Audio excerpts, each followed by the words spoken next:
Hello everyone. Welcome back to our channel, Canada Immigration. We hope you're doing great. Well, in this, we'll talk about British Columbia bans private colleges from enrolling international students. Introduction: Navigating changes in education. British Columbia's latest move. In a pivotal shift within the educational landscape, British Columbia has taken a bold step by banning private colleges from enrolling international students. This regulatory move, announced recently, is set to reshape the educational framework in the province. As we delve into the nuances of this decision, we unravel the motivations behind it and explore the potential impact on both institutions and aspiring international students. Join us as we navigate the currents of change in British Columbia's educational realm, shedding light on the implications and considerations that accompany this transformative decision. So, to get all the information, pay attention and watch the video through to the end. Please hit like and subscribe, and don't forget to push the notification bell for upcoming episodes. So, without any further delay, let's jump into the video. We are pausing approvals for the next 2 years of any new post-secondary institutions looking to enroll international students. BC is cracking down on post-secondary institutions that recruit international students. At a news conference Monday, Selena Robinson, the Minister of Post-Secondary Education, announced measures being taken to eliminate what the province calls exploitive practices, essentially international students who are being taken advantage of. Lack of instructors and poor quality of education have a lot other diverse and adverse factors which affect us a lot.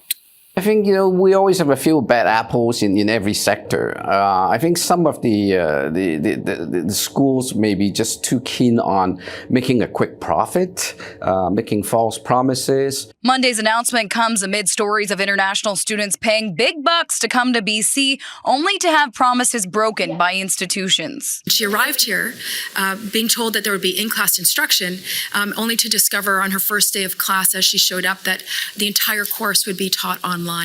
And she couldn't understand why she had spent all that money for an online program.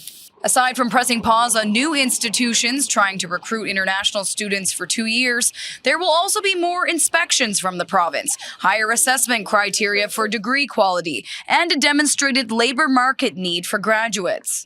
There will also need to be tuition transparency for international students, meaning post-secondaries will have to show exactly how much it will cost for the entire time that students are studying before they start. Some international students say this is a good first step on strengthening standards, but cost should also be factored into any future changes to the system. Moving forward, we really want to look at that affordability portion. As the minister did mention, there's no protection on international fees. And a strong message from the minister on post-secondary institutions who prey on vulnerable international students, who often come to Canada alone with language barriers. Consider this a warning. You better change what you're doing because we will find out what you're doing and it will have repercussions for your business. Earlier this month, the federal government announced a cap on the number of international student visas it'll be issuing for the next 2 years. BC currently has more than 175,000 international students in the public and private sectors. In Vancouver, Kate Walker, City News. In the immediate aftermath of the federal government's introduction of a temporary 2-year cap on the number of Canada study permit issuances, British Columbia has placed a provincial ban on new colleges enrolling international students for the same time period. This is being done with the aim of eliminating exploitative practices in the field, as per the BC Post-Secondary Education Minister Selena Robinson.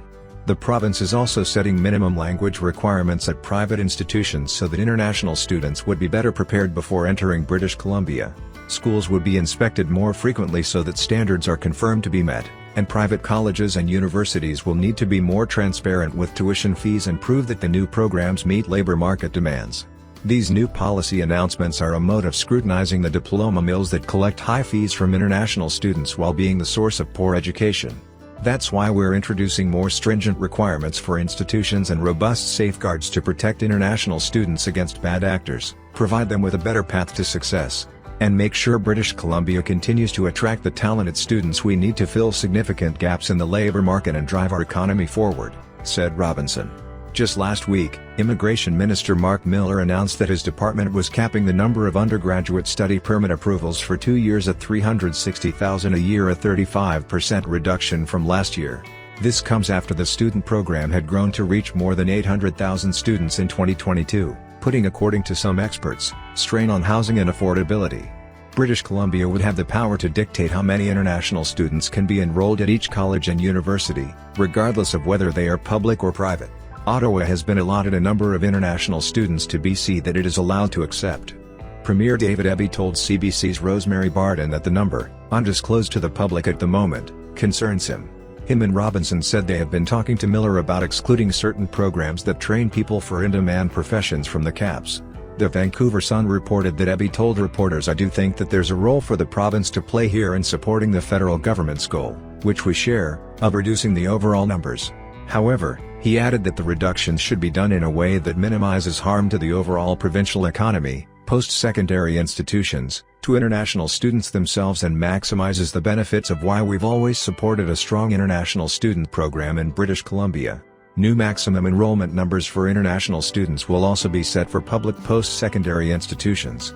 Natalie Atola, National Deputy Chair of the Canadian Federation of Students, said to Post Media News that the cap may cause a scramble to make up for financial losses from chopped international tuition, resulting in a possible uptick in tuition for both international and domestic students.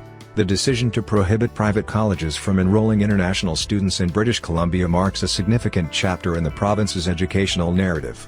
As we conclude this exploration, the ripples of change are palpable, prompting reflection on the evolving dynamics between education providers and those seeking knowledge from around the globe. How will this decision influence the educational landscape in British Columbia, and what possibilities lie ahead for international students? Only time will unveil the full scope of this transformation. But for now, we part ways with a deeper understanding of the currents shaping the educational frontiers in this corner of Canada. That is all for today. In this video, what are your thoughts on this? Please let us know in the comments section below. Thanks for watching the entire video. Hopefully, the information is useful to you. See you later, in the next episode. Till then, take care.